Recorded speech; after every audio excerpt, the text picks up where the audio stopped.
let's go ahead and get into the tight ends. Oh, the truth. You want answers? I think I'm entitled. You want answers? I want the truth! You can't handle the truth. You can't handle it, Mike. There's some interesting things here in the tight end numbers when we look back at the season. There are a couple of guys that jump off the page to me in terms of headline type of news for 2016, so we're going to get into that. Let me start with this. Mike, when you're a fantasy owner, tell me what you want in a tight end. And your answer cannot be Rob Gronkowski. Tell me what you're really looking for. What do we want as fantasy owners from a tight end position week to week? From the tight end position, I want a guy who's going to get me about 60 yards with a chance to score every single week. That's the basics of what I want. And, I mean, you want targets, but there's not a lot of tight ends out who get a high volume of targets. So you generally have a lower bar for that position. So if a guy can get me 60 yards and I know that he does score touchdowns, that's perfect for me. I'm going to have, once we get through the top three guys, I'm going to have a question for you. Okay. So remind me, because I'm very curious about it. But let's start with number one. You know him. His name is Rob Gronkowski. Gronk was back this year. He had the scary injury, but he came back. His line on the year was 72 catches, almost 1,200 yards, 11 touchdowns, 120 targets. And we brought this up on the show on Tuesday. We went through the top quarterbacks, and we discussed our perspective on them. We gave you some of the numbers behind the numbers. Yeah, that's right. There's numbers behind numbers. But one of the things we did is we talked about consistency level from a player. How many times did they finish in the top 10 this past year? How many times did they finish in the top 2? How many times did they finish outside the top 20? You know, a dud game, a terrible game. Gronk's the number one. Okay, he had 11 games in the top 10. He had 6 games as a top 2 performer at the position. Doesn't really get any better than that. He only had one what we qualify as a dud game outside the top 20 at the position. There's not much we need to say in terms of, building up Rob Gronkowski. I don't think anybody doubts he's the number one number one quarterback, running back, and tight end. We will get there. Yeah, we're going to get to running backs The here. only question about Rob Gronkowski for next year is, would you spend a first-round pick on him? And my answer is yes, a late round, later. First, so second half, you would go first round? Yeah, I probably would. Because he represents everything that you could possibly want at the highest level of guarantee. You know, we've seen Gronkowski do it time after time.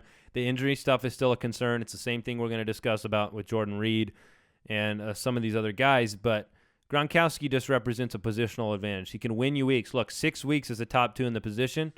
That means you're beating your opponent at that position every single week, pretty much. And so that's, he can take you a long way.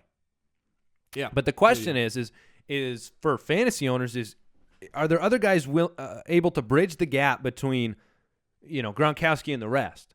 Because if there are, they're probably a better draft value because Gronk's not a draft value. Gronk's just Gronk. No. He's going to be you say, would you take him in the end of the first? I say yes. I also say that's also probably too high, but I would do it. You know what I mean? Like you're paying the premium for a guy. And so let's go ahead and look at how he did against defenses. Was there any disparity between how he played against top and bottom defenses? So like we did with the quarterbacks, the top 16, bottom 16, it was a 6-game, 9-game split. And it's no difference. So there's a difference of a point. Gronk is locked and loaded. Every single week you put him out there. All right, let's move on then because you already know about Gronk. So Gary Barnidge was the number 2 tight end in standard leagues. This is shocking. Now, Gronk had 120 targets on the year. Guess how many targets Gary Barnidge had? Well, I'm looking at it, so I can't guess. Guess perfectly by reading it. 125. 125 targets. That's a lot of targets. More receptions than Gronkowski. 79. 1,043 yards. 9 touchdowns. And number 2 in consistency. Off the waiver wire. Off the waiver wire. That is glorious. You know, he had 10 top 10 performances. He had 2 performances in the top 2 at the position. He did dud on you 3 times, but it doesn't really get any better than that.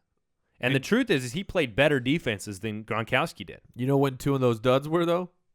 Weeks 1 and 2, when you weren't even playing Gary Barnidge. I think when Cleveland didn't even know what they had in Gary Barnidge. And so that's a good point. You can throw those out pretty much. So from a consistency standpoint, he was as consistent as Rob Gronkowski. He didn't give you as many of those prolific performances, but he was rock solid. Yeah, he was super solid, and his splits against top and bottom pass defenses are nearly identical as well.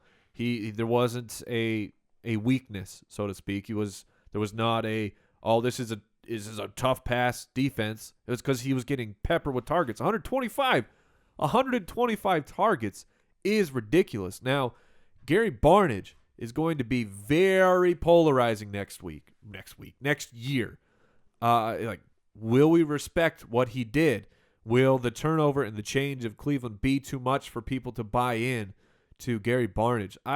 Will Josh Gordon coming back impact perspective on his target numbers because they didn't have anybody to throw to at the wide receiver position? Well, they had Dwayne Bowe. They just didn't use him. I mean, it was really weird. Oh, my They still goodness. owe him money. Yeah, Dwayne Bowe made cash for nothing this year. I need an agent. I need Dwayne Bowe's agent. That's who I need. You could have done what Bowe did this year without question. I firmly believe I could have done that. Yeah. I think he had like 30 yards. I bet you'd take even half that money. Okay, fine. I'll take half that money. But so Gary Barnidge, I mean, he's going to be later round as far as where do you think he goes? I'll give you an over-under. 8th round. Oh, he'll be before that. Really? I think so. That being said, let's project him in the 6th. Would you rather have Gronk in the 1st or Gary Barnidge in the 6th? It's not in the 6th because You're saying neither though in that situation. But if you had to choose one of those two, would you rather have Gronk? If you're giving up a spot, if I had to pick one of those, I'd go with Barnidge. okay. I don't have a problem at all with people taking Gronk in the 1st round. It's just not for me. That's not my strategy. But for Barnidge, I mean, who's the quarterback? You know, Johnny Football is going to be out. There's no way he's on the team. So the variables are through the roof with Barnidge. But haven't done it over multiple years. So right. he doesn't have the track record. The quarterback changes, head coaching changes. Yeah, it's the coach. So, yeah, you're right. And it's probably McCown. I imagine the Browns will take a quarterback very early, or they're going to be in on a Robert Griffin sweepstakes, or they're like one of those type of guys. But I imagine it'll be McCown, at least for the first couple weeks. And McCown was fantasy beast, man. So if you tell me it's McCown, then I'm perfectly fine taking Barnidge. Well, they have a rapport. You saw how McCown performed with Barnidge. So number 3 was Rule 86. Yes. Jordan Reed. Look, more receptions than both of those guys. 87 for 952, 11 touchdowns, 114 targets. And really, you have stability with Jordan Reed from an organizational standpoint. You have a head coach that's coming back. You've got a quarterback that's almost assuredly coming back on a big contract or a franchise tag. And you have a rapport with him we talked about this last week. Jordan Reed is the first and second read on a lot of these plays. Yeah. But we already did that joke, so I was glossing over it. But look, from a consistency standpoint, he was number 4. He had 4 prolific performances, including some playoff winning performances. He had 9 games in the top 10. He had 2 kind of dud games. But he played, all right? He played football, and that's the key. Rule 86 is what? If Jordan Reed is healthy, you play. That's right. He's a guy who's been on the injury report 20 times in his career. He's a guy who's missed 13 or 14 games in his career with various injuries. You had concussion problems, hamstrings, quadriceps, different injuries for Reed that gave you hesitation. But these aren't things that are really absent from Rob Gronkowski's resume. We just write it off because Gronk's numbers are, he gets a pass because his numbers are so astronomical. Right. So Reed kind of has a justification now. If his numbers are up there in the stratosphere, you can kind of deal with that stuff because when he plays, he's great. He wins you weeks. And it's recency bias is all it is. I mean, you have the You have Rob Gronkowski coming off of the knee explosion year. Comes back, he has a monster year, plays every game.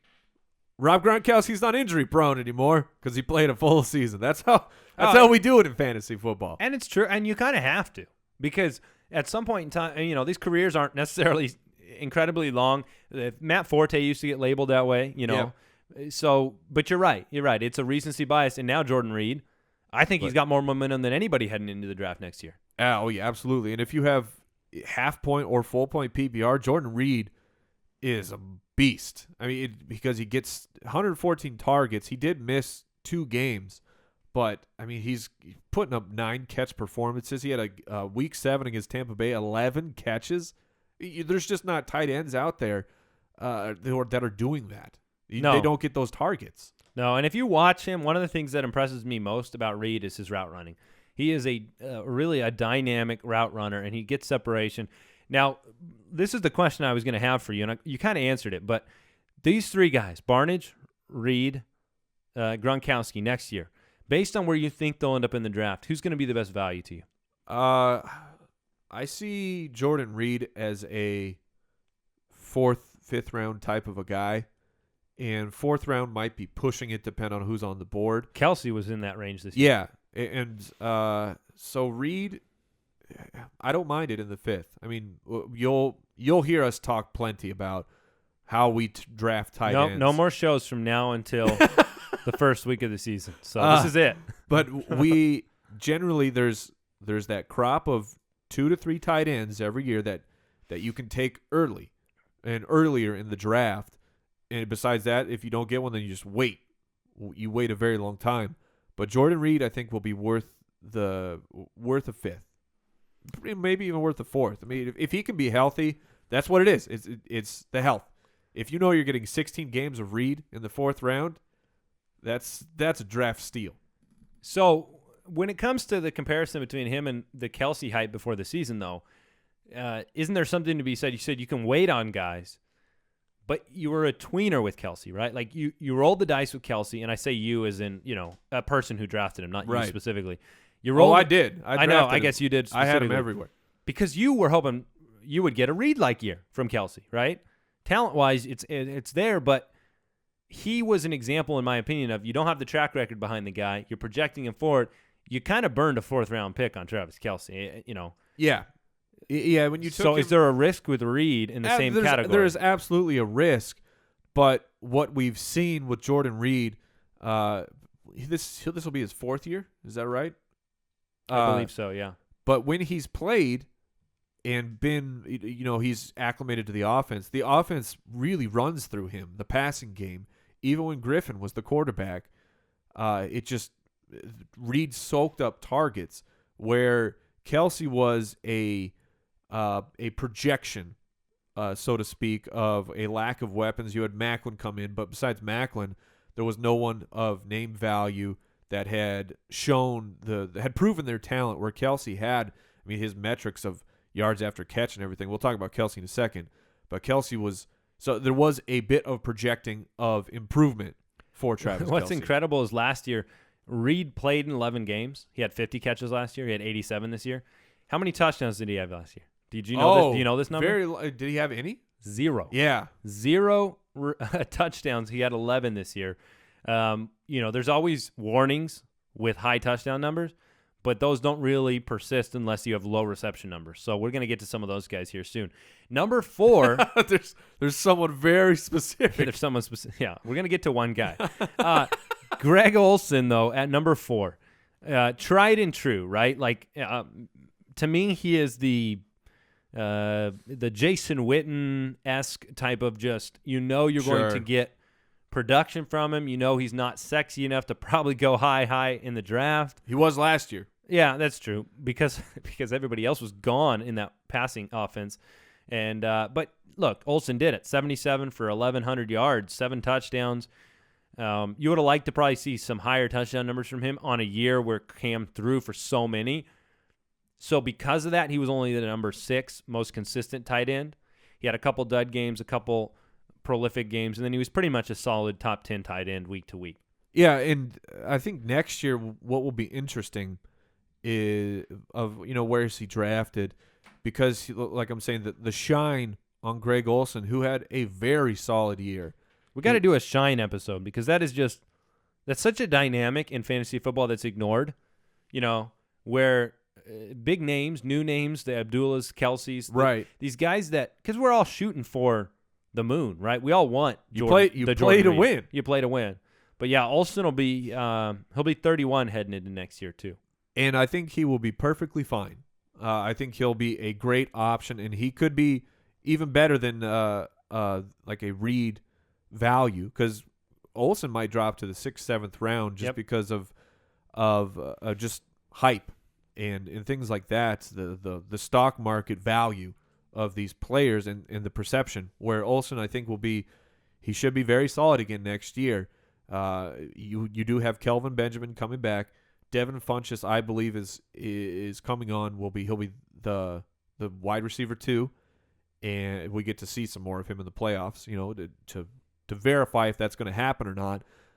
But I think Olsen should be similar numbers to this. I don't know if he'll get 1,100 yards, but the 70 catch range, 1,000 yards, it's very doable, and that's fantastic. If you get those numbers, if you can get 1,000 yards out of your tight end, you're very happy. Yeah, you've got a very safe baseline week to week. He's not going to cost you games. Now, number 5 on this list, I've got some interesting numbers about him.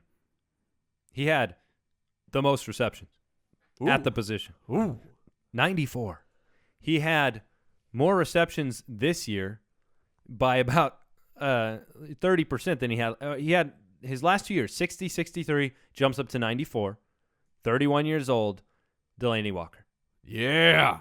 Now, I am very curious about him because you can craft arguments for players, and I feel like I could craft 2 narratives for him. I could do the narrative that is, look, stability at the quarterback position. Young guy that, Mariota looked to Delanie Walker. Walker was reliable. 6 touchdowns this year. The numbers have never been high. That's the most in his career.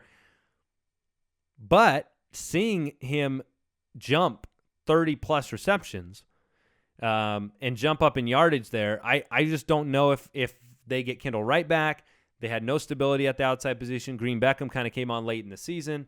What do you project for Delanie Walker next year? Is he somebody that you're very confident in? Is he somebody you're hesitating with? Is he somebody you'd like to draft real late? Yeah, he's shaping up to be one of those great later round, 9th, 10th round guys. Listen to the target numbers for the back half of the year.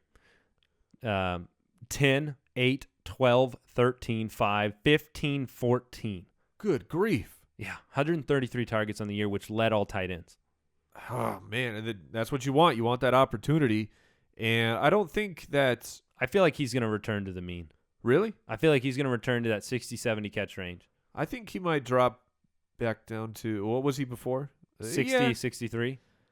Yeah, I think it would be somewhere in between the 90s. It's going to have a lot to do. 60s. I mean, look, they had no weapons at the end of the year. Sure. Wright was out for most of the back half of the year. They couldn't run the ball either. Their short passing game, he was the first and second read on every play too. It's going to be very interesting what develops on their offense with David Cobb, or do they draft a guy? Do they draft another wide receiver? Who do they sign, bring in? Who's healthy? Delanie Walker, though, you can't argue with the fact he got it done. He was the number 3 most consistent tight end. He's the only tight end who never once finished outside the top 20. That's not too bad. And I think Walker will be drafted exactly where he was this year. I mean, just very late. Very late. Nowhere. Right. Oh, yeah. I saw him drafted at a couple spots, but there was leagues where Walker went undrafted. Yeah. And now he was a guy who also played better against worse pass defenses. And I think that's a product of Mariota. Yeah, you that have makes a sense. Rookie quarterback. Of course, you would hope that they play better against a worse defense. Now, next year you'd like that gap to close, and so just to be a solid quarterback against everybody. But it makes sense to me.